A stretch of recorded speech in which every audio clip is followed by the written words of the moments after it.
Great. Well, welcome everybody to the October 12th special board meeting for Irvine International Academy. And in a moment, we'll take roll call, but I do want to welcome all of the parents and public as well. Thanks for joining us. This is a special board meeting, so it likely will be abbreviated. There's 4 agenda items, so it's smaller than normal, but glad that everybody's joined us as well. Little housekeeping, if your microphone is still on, it might be good just to mute it if you're not speaking at the moment. It'll just help everybody. Welcome Principal Chung as well, and we'll see Superintendent Scott probably in a few moments. Welcome Board Member Watson, thank you for joining us as well. All right, let's begin. It's good to hear your voice. Your voice sounds so good too. Mine's high pitched and doesn't sound so nice like yours and Glenn's, but let's begin with a roll call. If you would signify by saying here or present. First, Edward Watson. Here, Board Member Edward Watson is here. Thank you very much. And Dr. Jolene Smith? Yes, here, present, thank you. Miller Zhang, are you with us today? I saw Christy Zhang, but that may be coincidental naming. Miller, are you with us tonight? Okay, I didn't think so. Board Member Glenn Rogers. Glenn Rogers here. Okay, and ahead of time, I was informed too that Ethan Kay is unable to join us, so we'll pass that. Board Member Brett Freeman. Present. Thank you, and then again, I'm Board Member Doug Hewson, and so thank you. We have a quorum established then. We're going to have next public comments. I liked how we did that last time, and parents and those that want to comment, what you could do is unmute your microphone, identify yourself by name, and then I'll go ahead and acknowledge you, and then we'll hear your comments. We tend to keep them at about 3 minutes, if you could please. I want to remind you as well that if it's an agenda item, the board will respond to what you've shared during that board item that comes up at our specific time. If it's a non-agendized item, we can't respond to that one. We're not trying to be rude at all. It's just that if we don't publish what we're going to talk about, we can't talk about it. With that in mind, let's do this. Let's start our public comments. Who'd like to be first? Is there someone that would like to share? Would you unmute and share your name, please?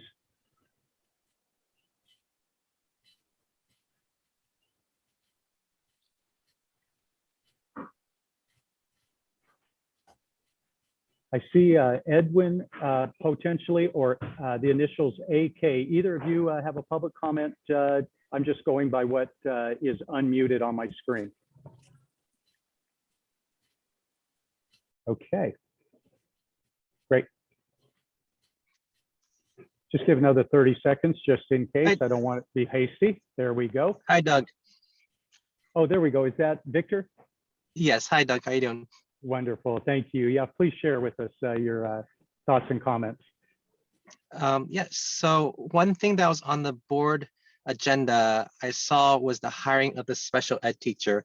And I just want to ask the board about, I believe I heard the special ed teacher is not on campus and is remote. So I want to make sure if that is the best way to address the needs of the school, if the special ed teacher cannot evaluate the students directly while on campus. Second thing, I do want to ask about the Hoag Foundation grant. I forget, it was like $26,000 or $50,000 that was partly is going to be used for music. And I believe in the past it was shared that $26,000 has been spent on music instruments. So want to know what that was spent on. Was it just for the 9 pianos? Because that doesn't quite add up to 26,000 if that was the only thing that it was spent on.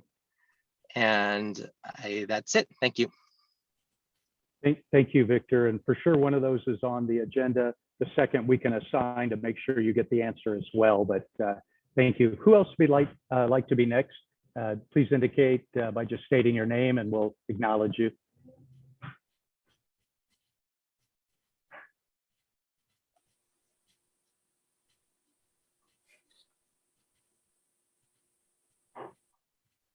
I didn't hear anyone else. Just want to check with Mary Beth. Did I miss anybody? I don't see anyone.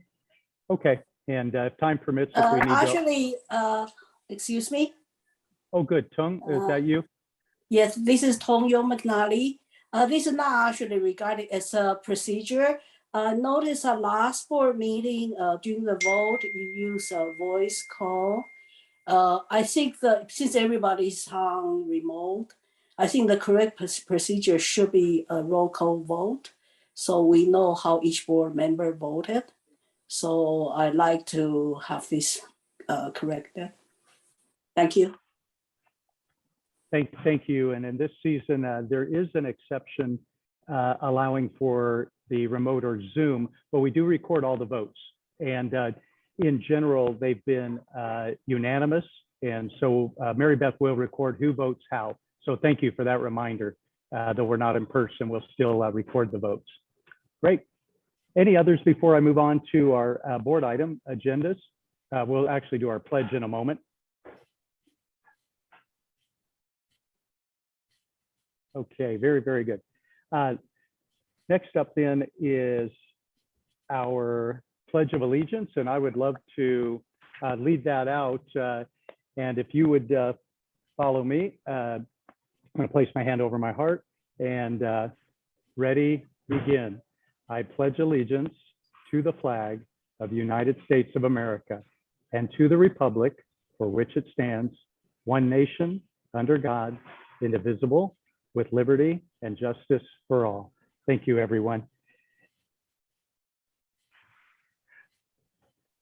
Okay, next is approval of our minutes from our prior board meeting. Thank you, Mary Beth, for sending those out. Could I have a motion from a board member for approval of the minutes from our last board meeting? Yeah, Doug, this is Glenn. Can I get a motion to approve? Thank you. And a second, please. Doug, this is Edward. I second. Thank you, Edward. All then in favor signify by saying aye. Aye. Any nays? And unanimously approved. Thank you very much, both. Okay, today we won't have an update from Dr. Scott in our normal place, but he'll be commenting on at least two of the, if not three of the agenda items. So we'll catch his update at that point. No business and fiscal update. Thank you. Oh, somebody's got a word, I think. Did I miss somebody? Nope, just a unmuted microphone. Okay, moving on then. No business and fiscal update. That'll be our regular board meeting, presented again by our financial team. Next, then we move to our online. Oops. Sorry, I thought I heard somebody. Let's move on. Board. Hello, Doug. It's Michael Scott. I'm online. Oh, okay. Go ahead, Dr. Scott. Well, did you want me to report out at this time? I didn't know that you had a report. I thought we might catch them during the agenda items, but please do. If you've got some exciting news, we always want to hear from our superintendent. Yes, please. If you've got some interim news that is worthwhile now, please do share. On Monday, the 18th, we're going to meet with IIA Education Department about a special reading program to help our teachers in instruction. It'll be a great relationship. So I just wanted to let you know that we have meetings scheduled for Monday to increase our reading with UCI School of Education. We will always take good news. Board members, any comments or questions for Dr. Scott about the potential relationship with UC Irvine and their teaching school providing in-service for our teachers? Comments or questions, board members? This is Board Member Watson. I'm curious to know who you would be meeting with. Do you know? Dr. Kim will be one of them, and I don't know the other name offhand. And what is involved in that? The school has a program of reading enhancement, and we're going to discuss working with our teachers. UC Irvine will be providing substitutes for the teachers for in-servicing as well during the school time. And then we'll be involved in the possible study on the effects of the reading suggestions and training.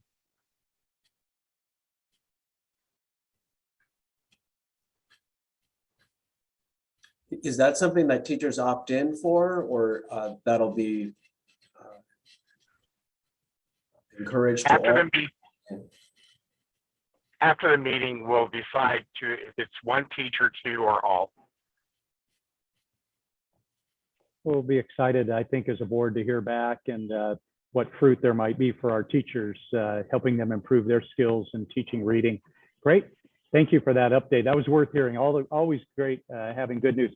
Our first board agenda item is this, the approval of the Chromebooks to be purchased and an update on the bidding process. We had chartered before in a meeting that Dr. Scott and or Principal Chung would seek 3 bids for something this significant because it surpasses our $10,000 purchasing threshold.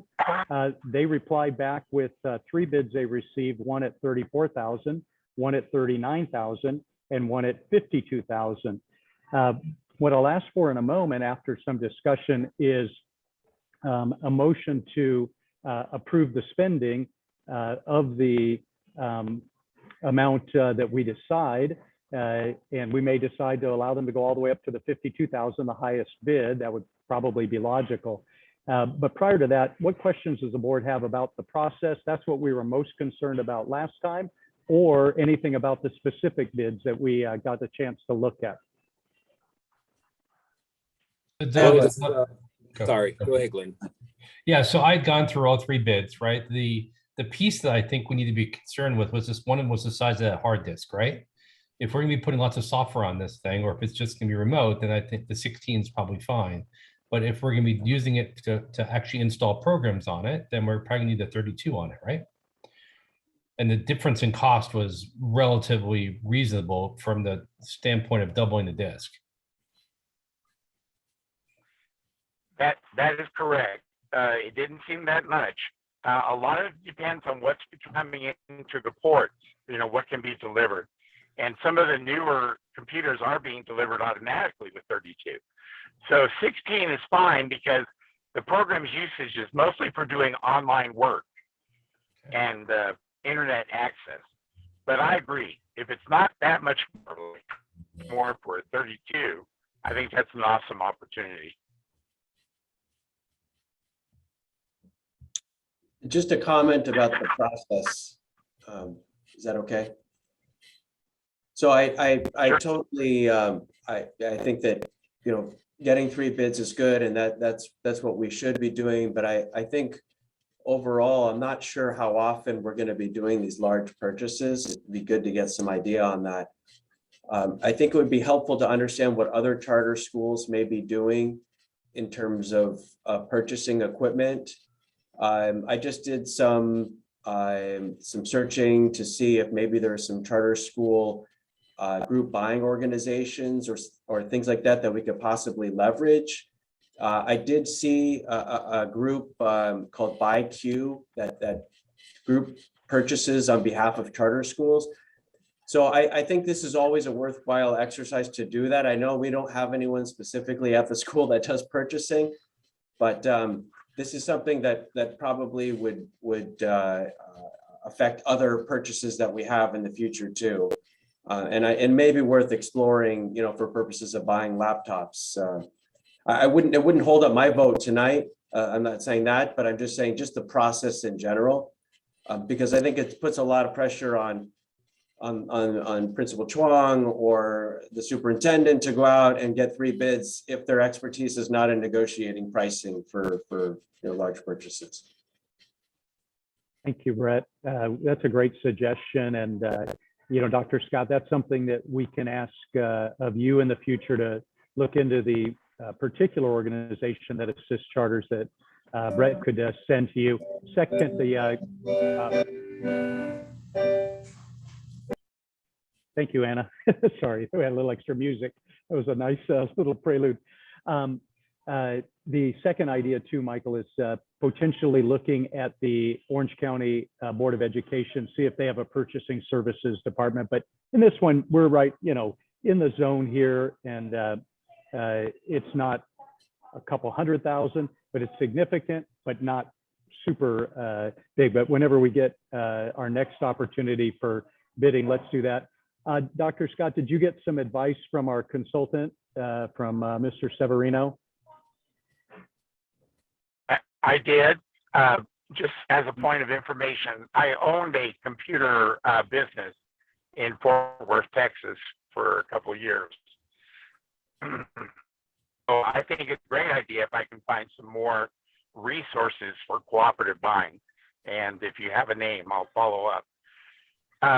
The advice from Glenn was to go back to Dell. And I do plan on that, to go back to Dell and see if I can get better pricing.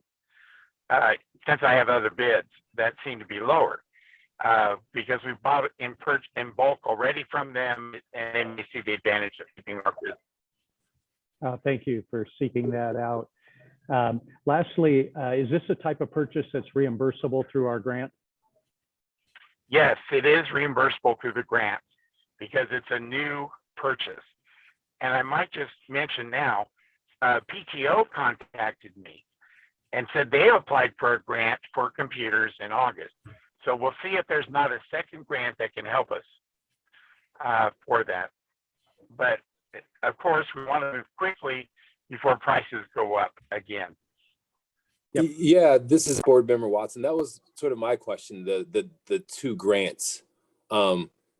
Could you discuss that a little bit more? There's a second grant that might be coming through later for tech, but that one that one hasn't come through yet. So this is from another grant this is from a prior grant that will be reimbursed, the purchase of these Chromebooks. Is that correct? Yeah, the Chromebooks will be reimbursed by the grant from the public school charter grant, the $600,000. But we have spent a lot on textbooks. So we'll have to just talk to Delano Jones, but it is definitely an item to be reimbursed by the federal grant. We have $300,000 this first year to use for one-time purchases, first-time purchases. So the Chromebooks qualify. However, the PTO that I was informed about grant is a different grant, also from the federal government, and they were supposed to have decided on who they were going to send the grants to. I heard for yesterday. So again, when we approve it, I'll check with them and see if we can't get it funded by them instead. Very good. And on this one, any other board comments before I suggest a motion and form that? I have one more about the 16 and 32 GB. So I would assume that you wouldn't need that much space because they're not. I don't know. I guess I wasn't clear on, have we decided on which one which direction we wanted to go, if there would be a lot of software put on these or not. So, Dr. Scott? Well, here's always kind of changing. We find the purpose we need it for state testing and internet use should be plenty. Students will probably be storing in the cloud anyway, not on the hard drive.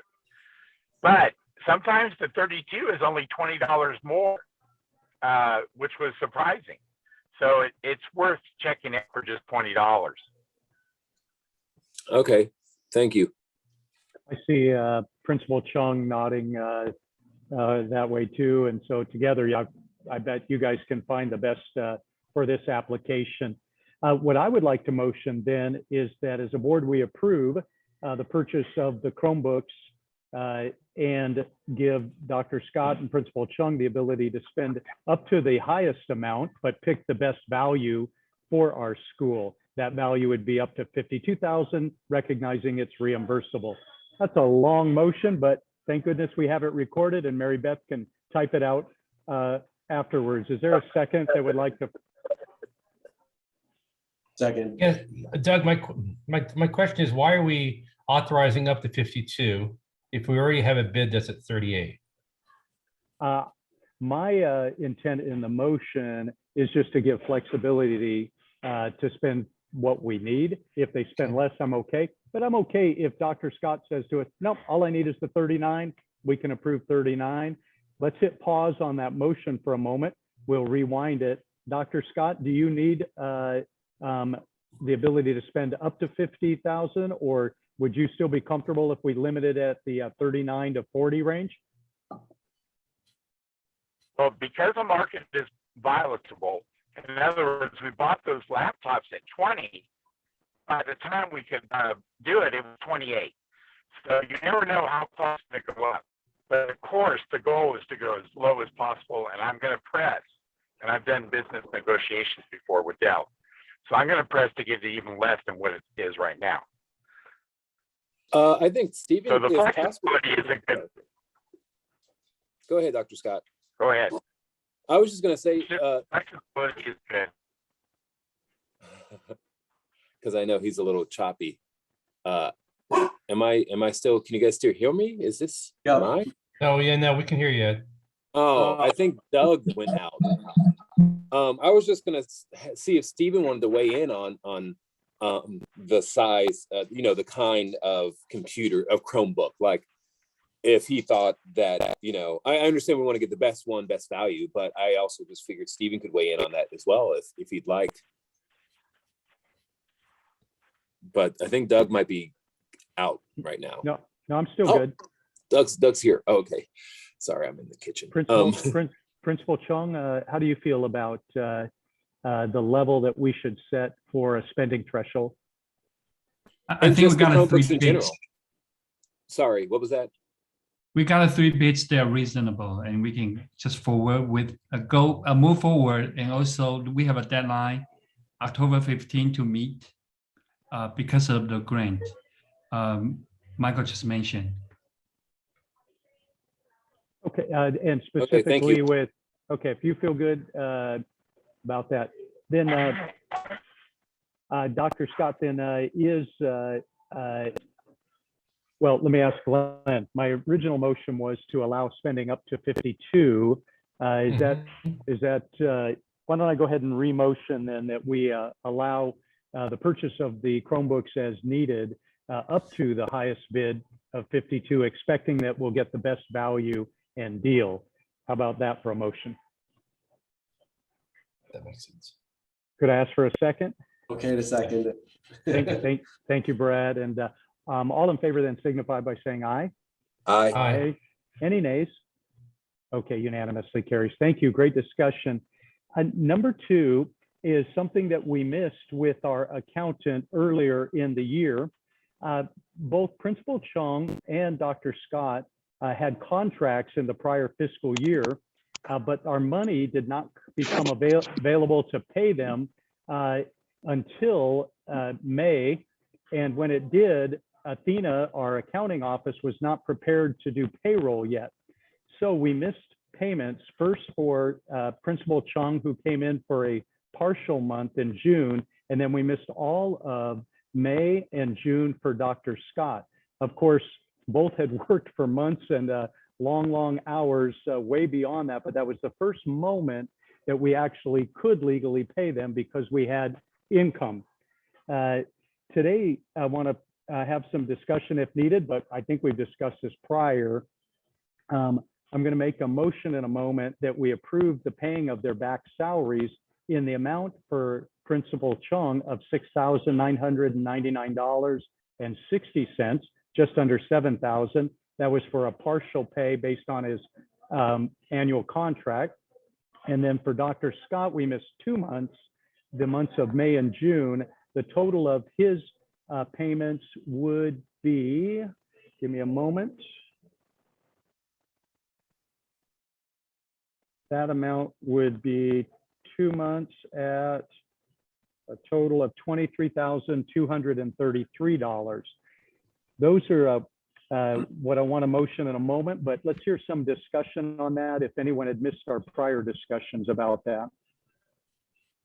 Does this get reflected on our most recent budget then? Yeah, it's within our, it will be accounted to this fiscal year, and it will be eligible again, like other salaries, for our grant reimbursement. Yeah, and Athena's prepared to process it as soon as we approve it. Good. Any other discussion? Then I'll motion that we first pay Stephen Chung for the work that he completed in June 2021 in the amount of $6,999.60. Could I have a second for that? I second.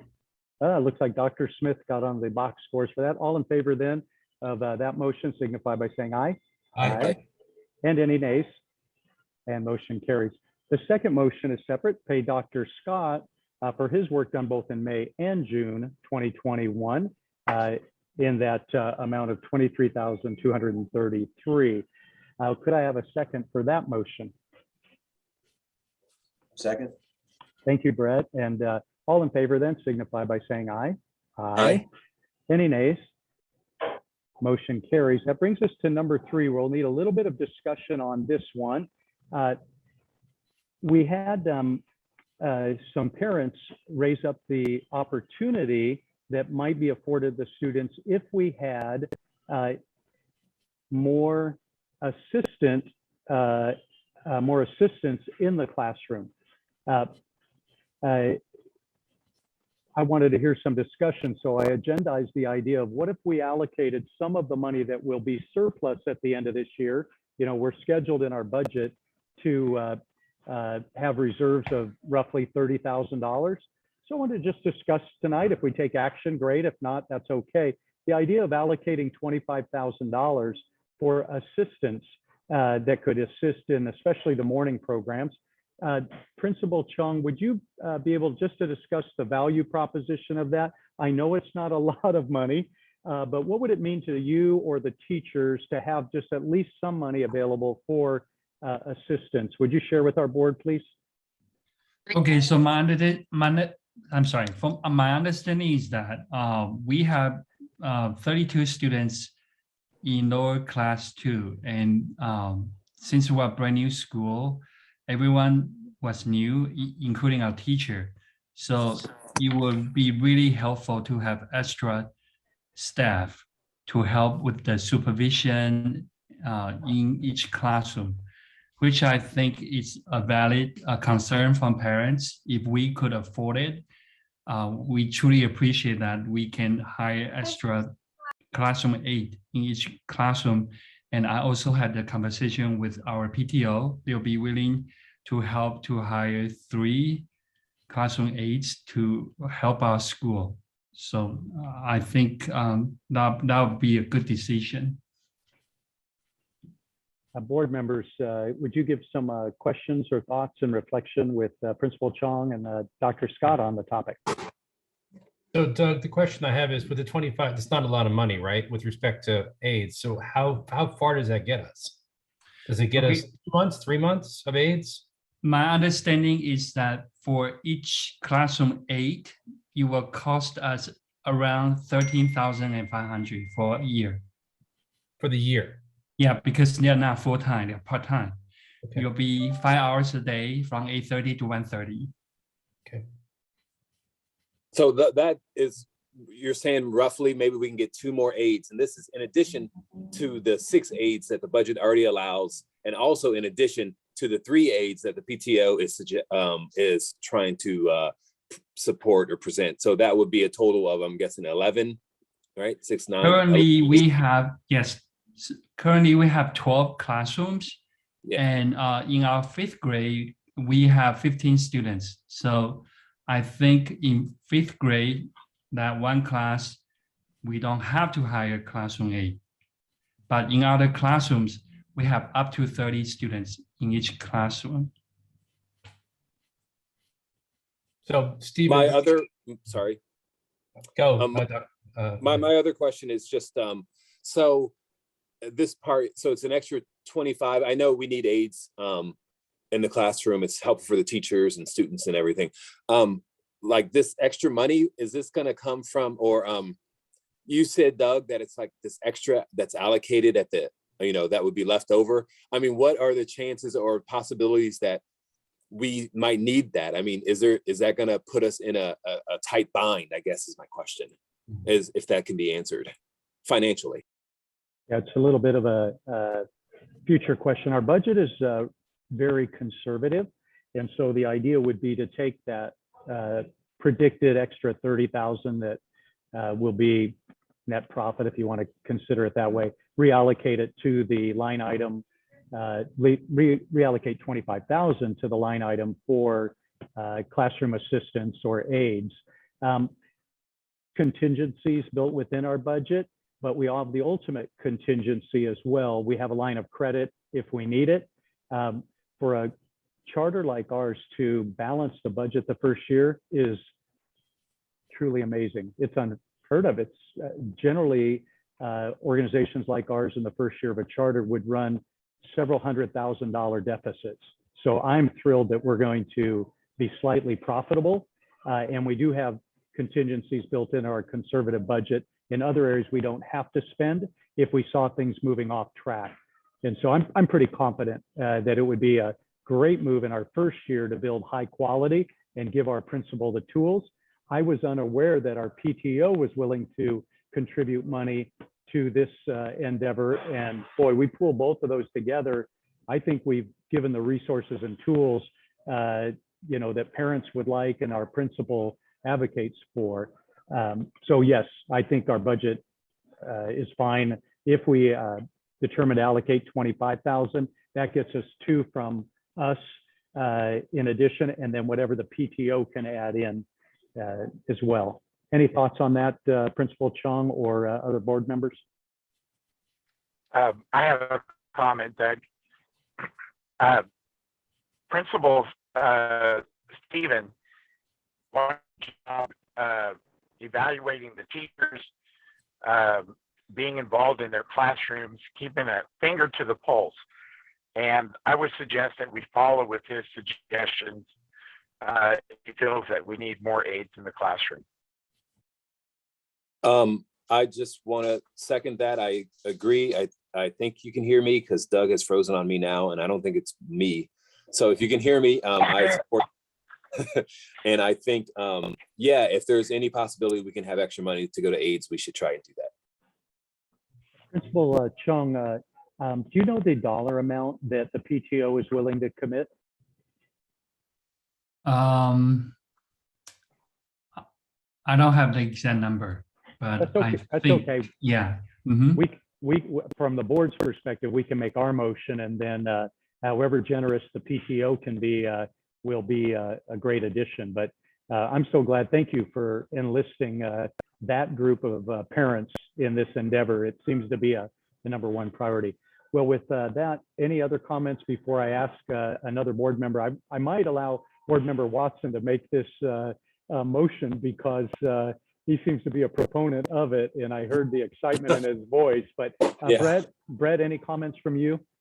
I think just a question, it would be, would it be possible to get maybe some mapping of the TA as you bring them on board, which classes they go to, where the gaps are, so we can kind of keep our finger on the pulse of how that is in process, because I think that's probably pretty important to a lot of parents. I think everyone is sensitive to the fact that the classrooms have so many students, and so having additional teaching support would be very beneficial for the school.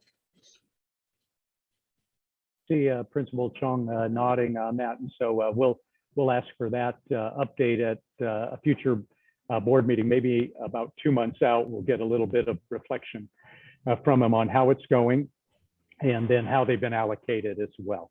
That's good. The way I wrote this, I'll ask, I'll just ask Edward Watson then maybe to make that motion. The way I wrote it was allocate $25,000 in the budget for teaching assistants and aides. I'll make the motion to allocate the extra predicted surplus of 25,000 in the budget for teaching assistants and or aides. Thank you. A second, please. Second. Thank you, Glenn. And all in favor then signify by saying aye. Aye. And any nays? Motion carries with one note, Mary Beth. Dr. Smith had to drop off of our call, so she was not part of that vote. Okay. All righty. That takes us then to #4, and it's a school psychologist, the hiring of a Mark Hopkins. And let me see, I'm looking at my screen and I want to make sure Dr. Scott didn't drop off. I know he was mobile. Dr. Scott, are you still with I'm here. us? Oh, very good. Would you Yes, give us I am. Yeah, would you give us an update on Mark Hopkins with Effectual Education and the contract that we have with him or would like to approve? Yes, Mark Hopkins operates a special education consulting group. So he himself is a psychologist, which you have to have in your IEPs. They will do testing. And he's giving us actually a discount rate of at $100 per hour for his time. For a psychologist, that's great. He also can provide other individuals as needed, depending on the IEP. So his group is invaluable to our charter school. He was the one that put us in contact with Bill Evans, who helped us get passed in the CELPA of the LA County Charter CELPA.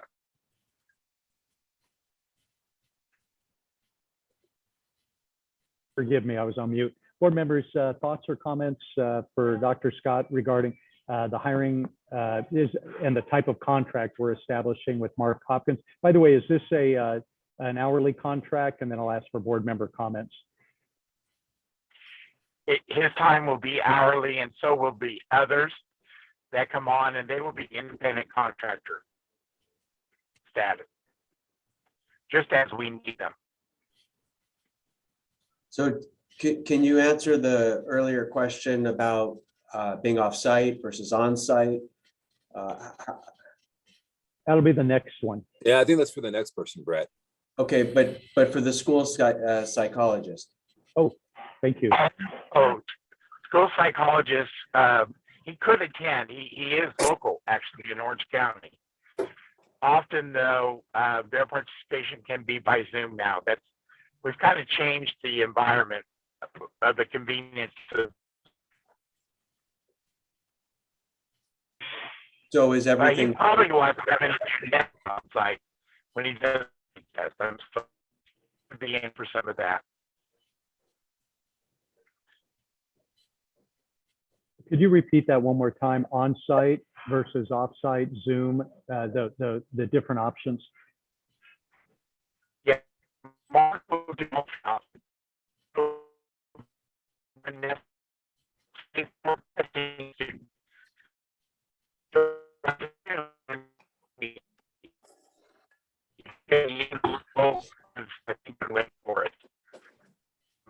Yeah, we didn't hear any of that, unfortunately. Yeah. He can try to turn off his video. Dr. Scott, One there more you go. try. That's better. All right. He will be all three. Mark Thompson is local in Orange County near our city. So he would probably come into the school site testing. He can attend IEPs by Zoom or in person. So a school psychologist, we at our size, we get for what's necessary. Just for sake of those participating parents and others, IEP is an abbreviation for Individualized Education Plan. Generally is a contract between the school and the parents, and it identifies the special services that we're committed to. So it takes a specialist to evaluate what is necessary for a child. It's by law, we have to require it. So I just want to give that background so everybody understood what we're talking about. Board members, any other questions about the I have this one. What do we anticipate spending with Mark Hopkins this year? What should we anticipate as an annual amount? And is it budgeted? It's hard to say, but the fact we only have 5 children that are designated special education makes a huge difference in the lowering of the cost of this expense for a psychologist. We do have, I think, 13 other students, but theirs are speech, and that is being taken care of already by Helen Wu, our speech therapist. This you. is board member Watson. I have a quick question. just about the special ed teachers that we're talking about, or no, for the IEPs, the school psychologist, sorry. Where, how did you find him? I mean, where did he, what's the connection there? Where did he come from? 2 years ago, actually 3 years ago, Mark Hopkins attended our first meetings with Orange County Department of Education. His company was passed by the state of California as an approved vendor of special education services. So I've known him now for 3 years. He's been very helpful at no cost, by the way.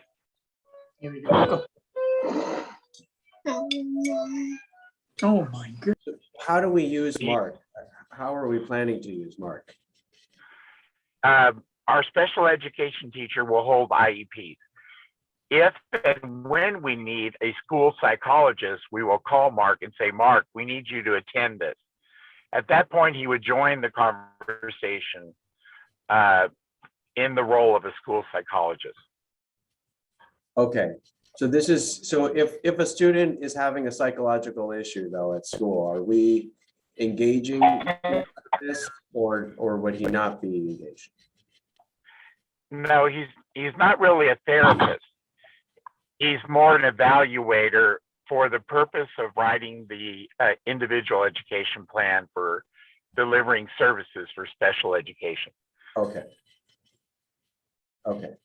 I do have a question on that. If a student does have some psychological things that are happening, what is the path for that? What would we do in those instances? Do we have a plan for that? I have to admit, that's a little bit beyond what I know. Stephen has been involved with IEPs more as a principal. Maybe Stephen has a better answer. Okay, thank you for allowing me to talk. So my understanding is that it would be better to have someone on site because we cannot predict when students who have social emotional needs, and then there will be occasion happening in the classroom, then we do need his staff to do the intervention, to intervene, and then to de-escalate the situation in the classroom.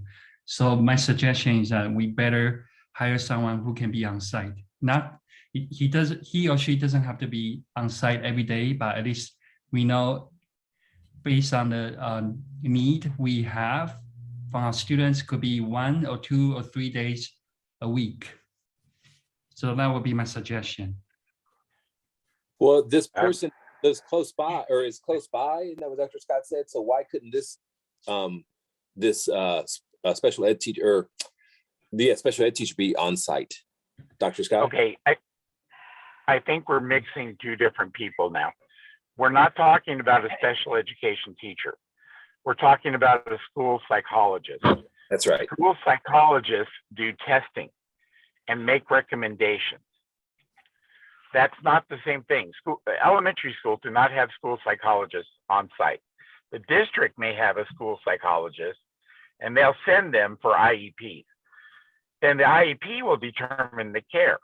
So if there's an incident, emotional, psychological incident for whatever reason, such as the death of a parent or a bereavement, in that case, an elementary school may have a school counselor in a position, but we're not asking to hire a full-time school counselor. Special education teacher will be the next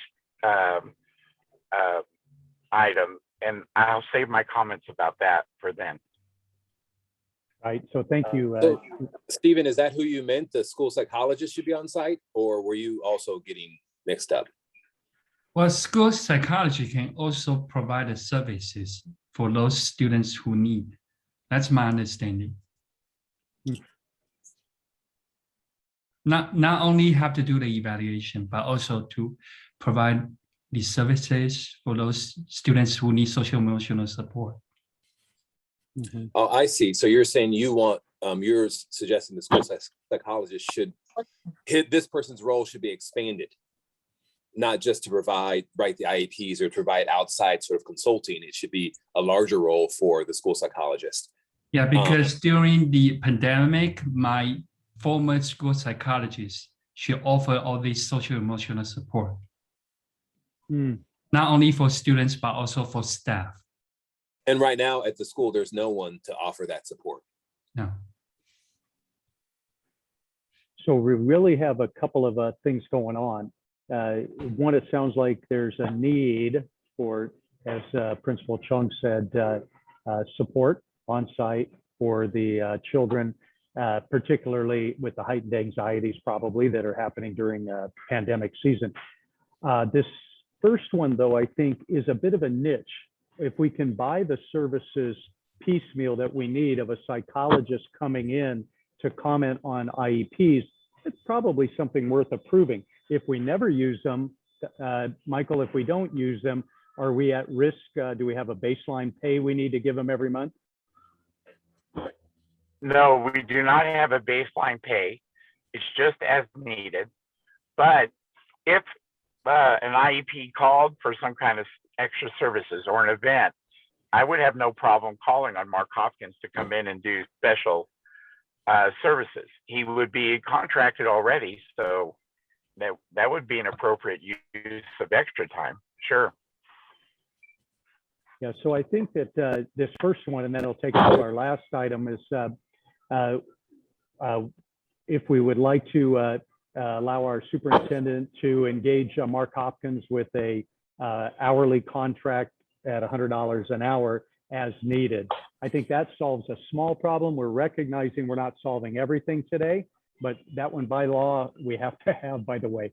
And so I think it's probably a good move to have him retained at this point because we have 5 IEPs already.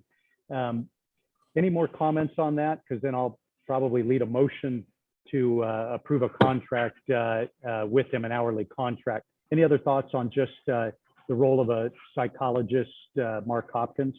I have one more. This is for Wilson. It sounds like we need this school psychologist for the IEPs, but if we're using him as piecemeal, not as full-time on site, how will that affect, or does that affect us as a school? Like, are we going to suffer some consequences because we don't have, I know Dr. Scott had mentioned, I guess we don't need a full-time psychologist. I wanted to hear that reiterated again. That won't affect us as a school at all without having however, I guess at most it would affect us that we don't necessarily have someone ready, available, but we can always contract that person out. So just again, to bring that up again, Dr. Scott, that necessarily won't affect us as a school, not having a school psychologist on site, correct? There is no penalty for not having a school psychologist on site. However, we can always call him, since he is local, to come in a case of emergency. Okay, thank you. Great. Well, let me then make this motion that we approve the contract with Mark Hopkins, an hourly based contract for $100 an hour on an as needed basis for this school year. There be someone who would second that? I'll second it. I just a point though, in the agenda, it mentions hiring of. So I think we're just approving that the rate and that we can engage if we need him. Which it sounds like we will need him, but I mean. Yeah, hiring as a Dr. Scott, would you clarify whether he'll be an employee or an independent contractor? He will be an independent contractor to be hired as needed. Is that helpful, Brett? Yeah. Great. Okay, is that your second? Yeah. Second. Thank you. Then all in favor signify by saying aye. Aye. Aye. Any nays? None, no nays. And again, Dr. Smith was here for a bit, but she's really not participating in that vote again, Mary Beth. Great. Our fifth item for discussion, we'll need, again, one of our parents brought this up in their comments, so please keep that in mind if we can try to answer their issue as well. Dr. Scott, tell us a little bit about who Bill Evans is and our school need for special ed services, in particular a special ed teacher.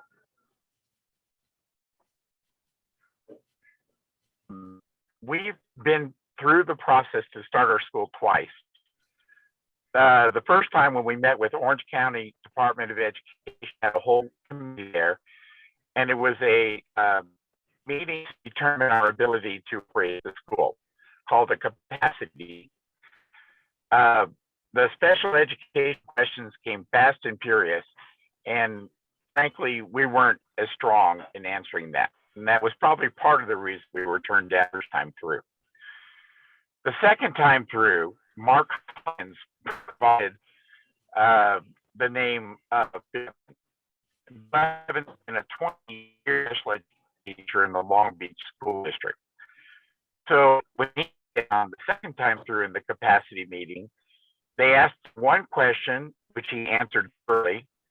They asked him the second question, he answered early, and they did not ask him another question after that. It was now he's offered to help us for today, our immediate need. We do not have a special ed teacher on staff, our last one left. We need to hire somebody to do the IEPs, the special education that knows what they're doing. And there's no room for learning time now. Bill Evans is offering to do that. We ideally, I know Stephen has been looking, we need ideally a person under the roof in our house, special ed, no doubt about that. Today, we don't have that person. Bill Evans recognizes that if we find that person, then he won't continue. That's not an issue to him. He's offering to help us today. And we need those IEPs done. A lot of them have 30-day deadlines, and he's already been working towards those. So the better answer we don't have yet, but we're looking for a part-time special ed teacher to replace the one that we lost. Now, since Bill won't be on site, he can do all of the information in the IEPs. He may come site at times. But we're going to need somebody to deliver services. And that can be done by a classroom aide. We had a special education aide who quit after a week. So it kind of left us in a lurch again. So the ideal is to get somebody under the roof and delivering services. In the meantime, Bill Evans will do that wonderfully and keep us legally in compliance as we work through this.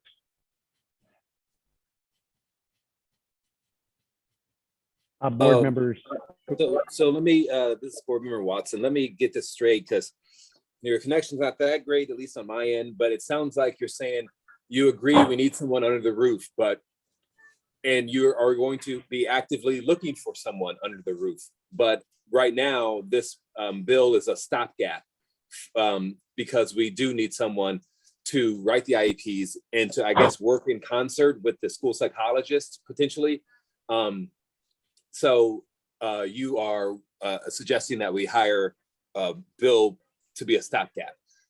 Is that correct? And then my second question is, and maybe you said it, but my connection wasn't so great, is how do you know this person? And was it your decision to reach out to this person to find him to fill the role? Thank you. The answer to your first question is yes. And when our special education left the school, we've been trying to find somebody to replace him. We do have some interviews available in the future. Stephen does have a couple of names that we need to interview. So yes, he's a stopgap. And I knew him because he stood in on our capacity meeting. He stood in on our SELPA meeting to get us to join Los Angeles County Charter SELPA. We wouldn't have got passed without Bill Evans. There would be no SELPA program with us. So he's been fantastic. He's the most competent person I've come across in my 30 years of special education teachers. I learn from him every time we talk. He knows exactly what he's doing. He's very professional. So that's why I asked him to help us in our meantime, and he agreed. Other board members? So Doug, it sounds like this person will eventually, we're trying to hire somebody part-time. Can we define what part-time means? Is that part-time remote or part-time on site? The new hire we're looking for Yep. would be, it could be full-time, but we only have 5 that really are under the umbrella of a special education teacher. Instead of 30, we only have 5. So part-time would be better for us financially. We do have 13 that have speech issues, but Ellen Wu is a speech specialist and she can manage their case. But ideally, it would be one special education teacher in working and noticing every part of it. And ideally part-time, because we don't have a lot of special education children that are school.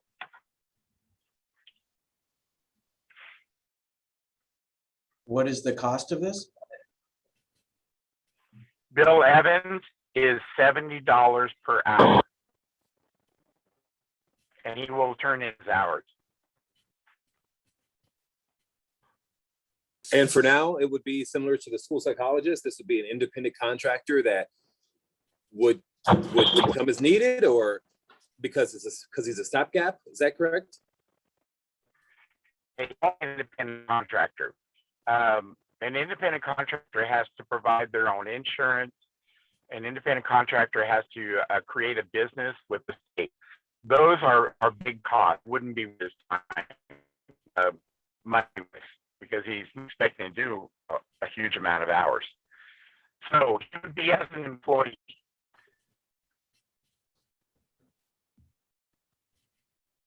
So now I'm confused. So wait, so you're trying to, so we're hiring him as an employee at $70 an hour, is that correct? That seems low. Yes, part-time.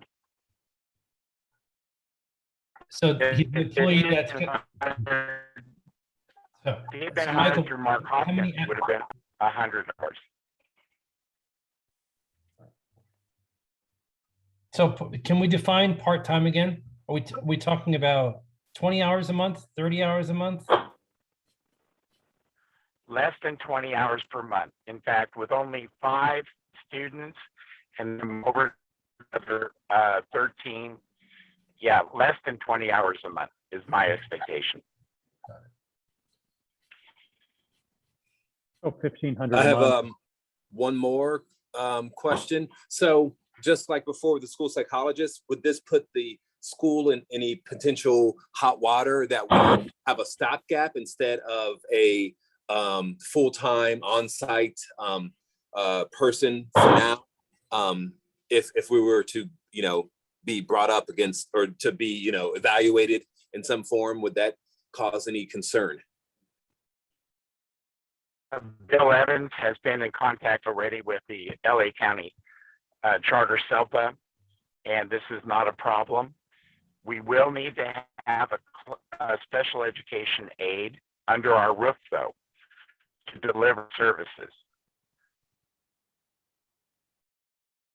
Will that be somebody currently on staff, or will it be changing someone's hours, or shall we just trust that you will implement that? You have kind of a leaning of how you'll do the on-site piece, at least initially? I think we do have some strong candidates.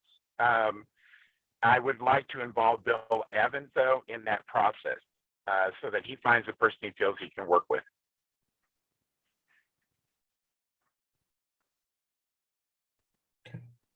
It makes sense that he would select. Go ahead. Who is next? Just had a quick question. Do we know why that the prior part-timer quit after a week? Stephen, you probably know better. Actually, she's full-time, but her heart is not at school. That's all I can say. Thank you. And Thank you. also, I would like board to be aware of that. We do have an audit coming in November and December. One of them include all the documentation we have in the student folder regarding special ed. So we have to make sure we provide those information that OCDE is going to audit us. So I want board member to be aware of that. And also my understanding is that if we hire Bill Evans as an employee, that means we also had to pay his CalSTAR. My understanding is that he's already a full-time in another school district. So that would be a conflict for him. And I don't know from the legal issue, you're causing trouble or not, but for us, probably will have some disturbance from our side. Good insight. So Principal Chung pointed out this will be an audit point. It always is. It's a important and a hot button item for auditors. Anything related to special ed, and in particular, our upkeep of the records and documents. So duly noted. That's good. Second, could we charter Superintendent Scott to resolve ahead of time any potential STRS conflicts? That's a sticky widget for sure. And so we wouldn't want to create for ourselves or for Bill Evans or anyone else a problem with retirement accounts. They are particular. Dr. Scott, is that something you're prepared to say at this point you're already confident or aware of, or can we charter you with that with the solving of this particular employment contract? Yes, I've had some advice already that people can by employer, but I'm not going to accept that answer until I confirm it with legal. So I would, and in that contractor to be sure there was no conflict. So I'm prepared to make sure this is completely above board. As Stephen reiterated, we are coming under, we need a net for special ed. We just got short. However, I'm confident Stephen's going to find us, which is to have them on site and in-house providing services. Thank you. Well, then I would like to make the motion that as a interim solution, we hire as a staff member Bill Evans as special ed, fulfilling our requirement with the understanding that our administrative team of Principal Chung and Superintendent Scott will find us a permanent solution. Go ahead, somebody want to jump in? President Houston, I also want to point out one thing that I just learned today. So as a school employee, you must have a fixed work schedule every week. You cannot get to choose your own work hours. So that will be the challenge you really need to look into. If we hire him as a school employee, we have to follow what our employee handbook says. There cannot be any exception for any employees to have their own set work schedule. So that's one solution, that's one issue. We need to look into that. Oh, thank you. Thank you for pointing that out. And so that would be our understanding, Dr. Scott, that like all employees following the employee handbook would have a schedule set by his supervisor. Who would he report to, by the way? What would be our reporting structure with this particular role? Soon it will be me. Probably special education would report to the superintendent, to administration. But I'm happy to have Stephen work with. What would be? Stephen. Go ahead, Glenn. It should report to Stephen. It's a teacher, right? Right. In a district, special education division, not a school site. It's a large school. We have one school site, but charters have more than education doesn't report to a principal. They actually set up meetings and call the principals in for the IEPs to get their. I think the title teacher is a little misleading. Generally, they're either intervention specialists or special ed specialists. Teacher is kind of a misnomer, putting in our minds the idea they're in a classroom. They're generally not. They're usually in a meeting room, meeting with the teachers, helping them understand the needs of the child, or they're observing, but they're not actually doing instruction. So that might be the issue. Principal Chung, give us your feeling on that reporting. You know, we have one employee, it's Dr. Scott, but we want to hear your voice on just what would be a clean reporting structure. Obviously, both of you would interact, but what's your preference? So my understanding is that Dr. Scott assigned all the special ed case to me. So I'm the one who have been involved with all this IEP meeting. So it will make more sense, this special ed teacher reporting to me. Of course, he can report to Dr. Scott for sure, because as a superintendent, he does need to know what's going on campus every day. So I don't have any issue if he reports to me or report to Dr. Scott. Thank you. And thank you for just your insight as well and experience. Dr. Scott, I know we've taken a long time on this, but I don't want to offend him. Are we limiting within our employment agreement with him the ability, should we find our permanent solution where we can part ways in a fair and equitable way and not be committed to 20 weeks of salary?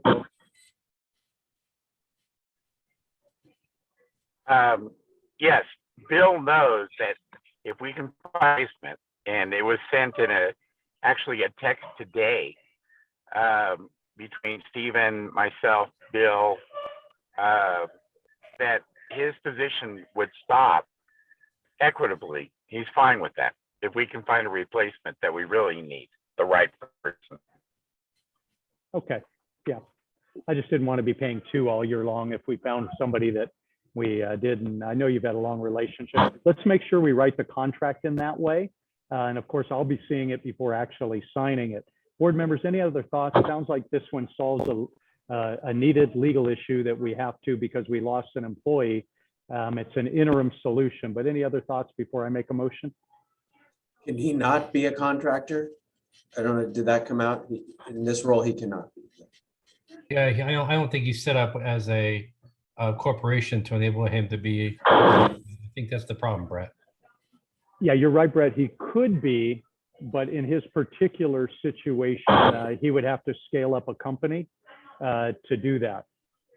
I mean, he could start his own, right? Or on the side. He can't, he doesn't want to do. Well, there's a cost to set up a corporation in California, right? That's the problem. Yeah, I mean, there's a cost, but Right. I guess I'm just wondering if we're running into these immediate situation where maybe he's an employee already, he's already paying into the pension, plan, and there's some conflicts, and we're worried about how long he's going to be with us. We're going to be contracted. He's a full-time employee. We're going to be paying his benefits. If there may be a quicker solution to get him to support and assist, if he pays the $800, California corporation fee, or I mean, I'm just trying to think if there are other options out there to get him onboarded. Yeah, Doug, and I know in the past, right, we both worked in the consulting world, right? You use third-party contractors that enable you to run them through, right? That will provide educational services that are already covered with respect to insurance for California, and have him run through that. I don't know whether or not we have time to do that. Get some reflection from Superintendent Scott. Is there a way for him to work through effectual education, even though would he cost us then more about 100 an hour as opposed to 70? Is that an option at this late stage, or do we? What's your feeling on that? Because I want to take that wisdom from Brett. If it's a small change in our relationship, but it's the same person we get for this interim time, maybe it's worth paying a premium because he is an independent contractor through another organization. Give us your reflection on that one, if you could, Dr. Scott. Thank you, Brett, for that suggestion. Let's say if he Mark Hopkins education employed him, we would pay $100 an hour for his service, and he would work under Mark Hopkins and their company. Right. So that is one option. For us, we're only paying 70 as an employee. Here's my one take of it is that I'm hoping that with the names that we have, Stephen has found a couple, I think 2 names to interview, that we can quickly move to a person under the roof, that he's only a stopgap, who's very effective at what he does, but just a stopgap. Right, but I guess, Michael, I don't know what if we're that clears saying, it. what we're saying is if it's just a stopgap, then why make him an employee and then terminate him, right? Why wouldn't we run him through Hopkins organization, pay the premium on it if he's only gonna be a stopgap, right? Okay, that's fine. And that reduces the baggage that he comes along with. That's Right. correct. And Yeah. also, it also takes our The baggage- liability out of the. Yeah, it takes the liability out of it. That's what it, yeah. Right, so my gut feels that that's a better solution. Okay, it's more money, but that's fine. I'll be Right, happy but to it's go more through money in Mark the short Hopkins. term, right? I That's an think, option. right. Right. What I was more concerned about is I helped Ontario Montclair start their Mandarin program for the school system. It hired me as an independent contractor, and it cost me $18 out of the gap just to get the business up and running and insurance.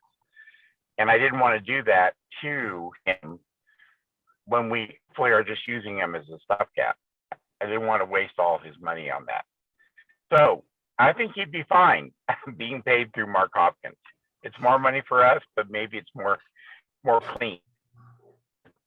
That's what I'm hearing from the board is if that's the case, and if you can make that happen, Dr. Scott, I think it sets us at ease. Am I getting that read from the board? Yes. Glenn, would you like to make a motion then that we allow Dr. Scott then to engage Bill Evans as independent contractor, potentially hired through Mark Hopkins' organization, Effectual Education? Mhm. Yeah, so I make the motion. Dr. Scott, you done?